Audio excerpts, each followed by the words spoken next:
ప్రేక్షకులకు విజయదశమి మరియు దసరా శుభాకాంక్షలు. నేను ఎన్నో రోజులుగా ఆధ్యాత్మిక కార్యక్రమాల్లో పాల్గొంటూ ఆధ్యాత్మిక సేవ చేస్తూ నా ఆధ్యాత్మిక యాత్ర కొనసాగిస్తూ ప్రజెంట్ నేను ఉజ్జయిన్లో ఉన్నాను.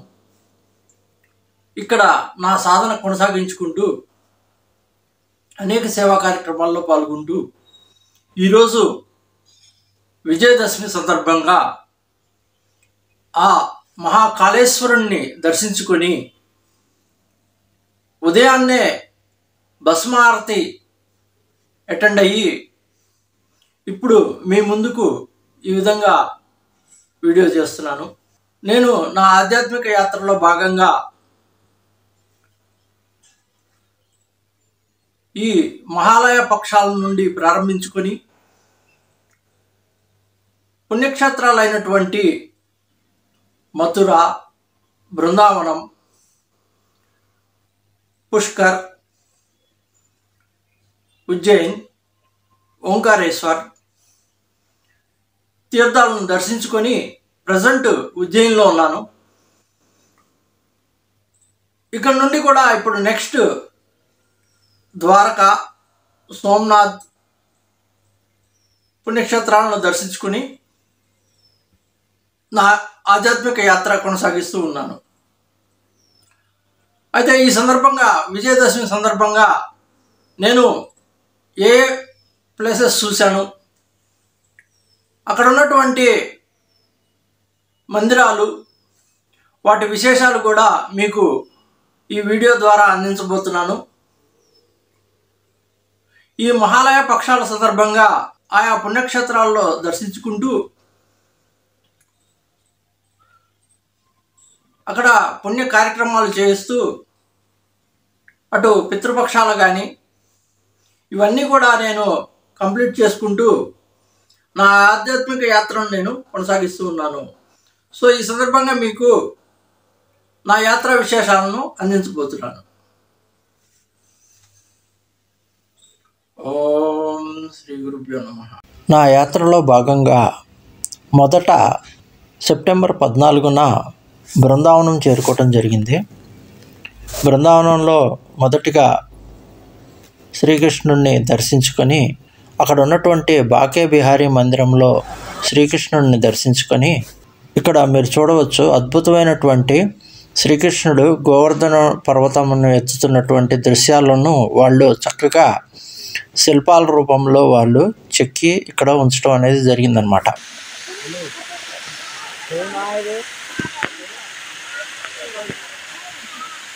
ఆ తర్వాత ఉధృతంగా ప్రవహిస్తున్నటువంటి యమునా నదిలో బోటింగ్ చేయడం జరిగింది.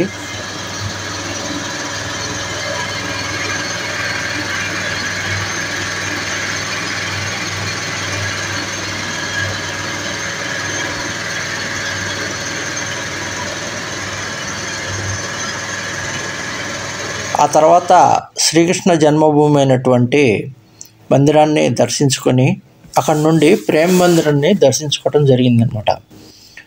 సో ఈ ప్రేమ మందిరం అనేది జగద్గురు కృపాలు మహారాజ్ చే నిర్మించబడినటువంటి అద్భుతమైనటువంటి ప్రేమ మందిరంలో శ్రీకృష్ణుడు, రాధా విగ్రహాలు అద్భుతంగా ఉంటాయి. ఇక్కడ నీలి రంగులో శ్రీకృష్ణుడు దర్శనం ఇవ్వటం జరుగుతుంది, నీలమేఘ శ్యాముడు మరియు రాధా. అదేవిధంగా ఈ ప్రేమ మందిరంలో చక్కటి రాధా మరియు కృష్ణుల యొక్క విగ్రహాలు పాలరాతితోటి చేసినటువంటి ప్రేమ మందిరం ఎంతో ఆహ్లాదకరంగా ఉంటుంది. అటు పిమ్మట బృందావనంలో గోసేవ అనేది చేయటం జరిగింది. తర్వాత ఇక్కడ ఉన్నటువంటి రంగ్జీ మందిరం అంటారు. ఈ రంగ్జీ మందిరంలో గోదాదేవి యొక్క పల్లకి సేవ అనేది జరిగింది. చాలా అద్భుతంగా ఈ యొక్క ఆశ్వీజ మాసంలో గోదాదేవి యొక్క పల్లకి సేవ అనేది జరిగింది. ఈ పల్లకి సేవ దృశ్యాలు ఇప్పుడు మీరు చూస్తున్నారు. పల్లకి సేవ మరియు ఊంజల సేవ.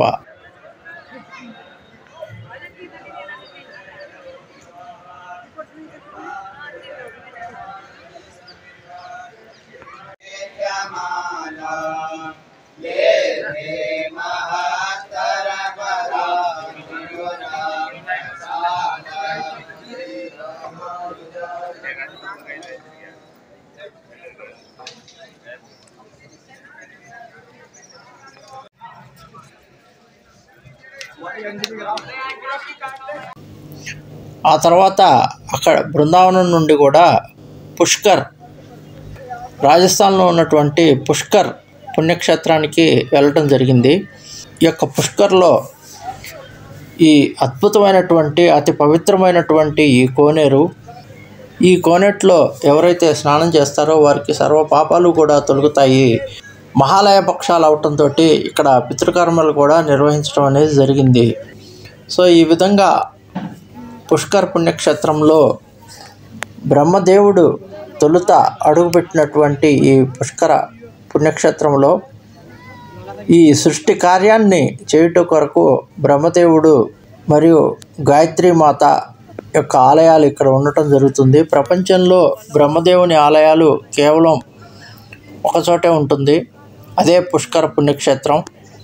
సో ఇక్కడ ఉన్నటువంటి పుష్కర్ పుణ్యక్షేత్రం మరియు సావిత్రీమాత ఆలయం చుట్టూ అద్భుతమైనటువంటి కొండలు, దృశ్యాలు పైనుండి కూడా మీకు ఇప్పుడు చూపించడం జరుగుతుంది. ఈ యొక్క అద్భుతమైనటువంటి పుణ్యక్షేత్రం చుట్టూ కొండలతోటి మధ్యలో కోనేరు ఉంటుంది. కొండపైన సావిత్రీమాత ఆలయం మరియు గాయత్రీమాత ఆలయాలు ఉంటాయి. అదేవిధంగా ఇక్కడ పుష్కర్లో 108 శివలింగాలు ప్రతిష్ఠించిన మందిరం ఇప్పుడు మీరు చూస్తున్నారు. అదేవిధంగా ఇక్కడ గాయత్రి శక్తిపీఠం మరియు కల్పవృక్షాన్ని ఇప్పుడు మీరు చూస్తున్నారు. గాయత్రీమాత మరియు సావిత్రీమాత యొక్క మందిరాలు ఉన్నటువంటి అద్భుతమైన ప్రదేశం పుష్కర పుణ్యక్షేత్రం. అదేవిధంగా ఇక్కడ శక్తిపీఠం శ్రీ రాజరాజేశ్వరి పురోహిత మణివేదిక శక్తిపీఠం. సో ఇక్కడ ఉన్నటువంటి శక్తిపీఠం అమ్మవారి యొక్క చేతి మణిభాగం ఇక్కడ పడిందని ప్రతీతి, అందువల్లే దీన్ని మణివేదిక శక్తిపీఠం అంటారు. అదేవిధంగా ఇక్కడ ఉన్నటువంటి పంచపాండవుల కుండములు, నాగకుండము యుధిష్ఠిరుడిది, సూర్యకుండము భీముడు, గంగాకుండము అర్జునుడు, పద్మకుండము నకులుడు, చక్రకుండము సహదేవుడు. పాండవులకు ప్రతీకగా ఈ పంచకుండములు ఉంటాయి. అదేవిధంగా ఇక్కడ ఉన్నటువంటి గోముఖ కుండములో నిరంతరము కూడా నీరు ప్రవహిస్తూ ఉంటుంది. ఈ పంచకుండములు కూడా ఎత్తైనటువంటి కొండ మీద ఉండటం జరిగింది. ఆ ఎత్తైనటువంటి కొండపైన నుండి కూడా దృశ్యములు ఇప్పుడు మీరు చూడవచ్చు. ఈ విధంగా అద్భుతమైనటువంటి పుష్కర పుణ్యక్షేత్రమును దర్శించటమైనది. ఆ తర్వాత అటు నుండి నేరుగా ఉజ్జయిన్ చేరుకున్నాను. 24 సెప్టెంబర్ 2025న ఉజ్జయిన్ చేరుకోవటం జరిగింది. ఈ ఉజ్జయిన్ కూడా చక్కటి కారిడార్ అనేది నిర్మించడం జరిగింది. ఉజ్జయిన్ పుణ్యక్షేత్రాన్ని డెవలప్ చేసి ఒక కారిడార్గా మొత్తం ఇక్కడ డెవలప్ చేసి చక్కటి కోనేరు మరియు మందిర పరిసరాలను అద్భుతంగా తీర్చిదిద్దినారు. అటు నుండి కూడా నేను ఇక్కడ క్షిప్రా నది తీరంలో ఉన్నటువంటి బేతాళ గుహలకు వెళ్ళటం జరిగినది. ఈ బేతాళ గుహలలో విక్రమాదిత్యుడు బేతాళుని వశపరుచుకున్న గుహలు ఇవి. అటు పిమ్మట క్షిప్రా నది సంధ్యాహారతి అనేది చూడటం జరిగినది. ప్రతిరోజు కూడా క్షిప్రా నదికి హారతి అనేది ఇవ్వటం జరుగుతుంది. అదేవిధంగా ఉజ్జయిన్లో ఉన్నటువంటి సాందీపుని ఆశ్రమంకు వెళ్ళటం జరిగినది. సాందీపుని ఆశ్రమంలో శ్రీకృష్ణుడు బలరాముడు విద్యలు నేర్చుకున్నటువంటి ప్రదేశం సాందీపుని ఆశ్రమం. ఈ ఆశ్రమంలోనే సాందీపుని గురువుగా శ్రీకృష్ణుడు బలరాముడు శిష్యులుగా విద్యలు అభ్యసించారు. అద్భుతమైనటువంటి ఆశ్రమం సాందీపుని ఆశ్రమం. అటు పిమ్మట మంగళధామ్ అనగా మంగళ గ్రహమునకు సంబంధించినటువంటి మందిరమునకు వెళ్ళటం జరిగినది. అటు నుండి కూడా కాలభైరవ మందిరము మరియు స్థిరమన గణేశ మందిరము, ఆ తర్వాత ఉజ్జయిన్లో ఉన్నటువంటి అద్భుతమైనటువంటి శక్తిపీఠం గడకాళీ శక్తిపీఠం. ఈ గడకాళీ శక్తిపీఠమును కూడా దర్శించుకొని హరసిద్ధి శక్తిపీఠమును కూడా దర్శించుకోవటం జరిగినది. ఉజ్జయిని క్షేత్రంలో 2 శక్తిపీఠములు కలవు. ఒకటి గడకాళీ శక్తిపీఠము, మరి ఒకటి హరసిద్ధి శక్తిపీఠము. ఇక్కడ అమ్మవారి యొక్క పై పెదవి పడినట్లుగా ఇక్కడ స్థల పురాణము కలదు. ఈ విధముగా అన్ని మందిరాలు కూడా దర్శించుకుంటూ నవరాత్రుల సందర్భంగా ఇక్కడ ఏర్పాటు చేసినటువంటి అనేక పందిరుల్లో ఉన్నటువంటి అమ్మవార్లు కూడా మీరు చూడవచ్చు. అదేవిధంగా ఇక్కడ బడే గణేష్ మందిరం ఉంటుంది. ఇచ్చట అతిపెద్ద వినాయక విగ్రహం కలదు. ఉజ్జయిని నుండి కూడా ఉజ్జయినికి అతి చేరువలో ఉన్నటువంటి మరొక శక్తిపీఠము ఓంకారేశ్వర్. నర్మదా నదీ తీరంలో ఉన్నటువంటి ఈ ఓంకారేశ్వరుని దర్శించుకోవటం జరిగినది. అతి ఎత్తైన 2 కొండల నడువున అందంగా పారుతున్న నర్మదా నదిని మీరు చూడవచ్చు. ఈ ఓంకారేశ్వర క్షేత్రంలో ఆ కొండ భాగము ఓం అనే అక్షరం రూపంలో ఉంటుంది. ఈ ఓం అనే అక్షరం రూపంలో ఉన్నటువంటి కొండ భాగములో ఓంకారేశ్వరుని యొక్క జ్యోతిర్లింగం అనేది ఉన్నది. ఈ ఓంకారేశ్వర జ్యోతిర్లింగమును దర్శించుకొని అటు పిమ్మట అతి ఎత్తైనటువంటి ఆదిశంకరాచార్యుని విగ్రహము, స్టాట్యూ ఆఫ్ వన్నెస్ అంటారు. ఈ స్టాట్యూ ఆఫ్ వన్నెస్ని కూడా దర్శించుకొని మామలేశ్వర మందిరమును దర్శించుకొని తిరిగి మళ్ళీ ఉజ్జయిని రావడం జరిగింది. ఈ ఉజ్జయినిలో కూడా అద్భుతమైనటువంటి కారిడార్ యొక్క నైట్ వ్యూ మీరు చూడవచ్చు. అయితే ఈ ఉజ్జయినిలో ఆ మహాకాళేశ్వరునికి ఉదయమునే భస్మ ఆరతి నిర్వహిస్తారు.